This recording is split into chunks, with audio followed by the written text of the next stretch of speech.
Братья-соседи, я часто слышу, ну а что, контракт деньги, подписал и пошел воевать, какая разница?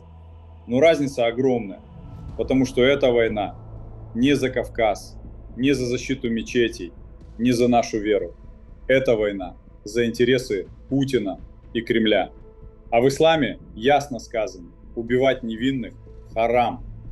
Наш пророк говорил, не убивайте женщин, детей и тех, кто не воюет. А что происходит сегодня?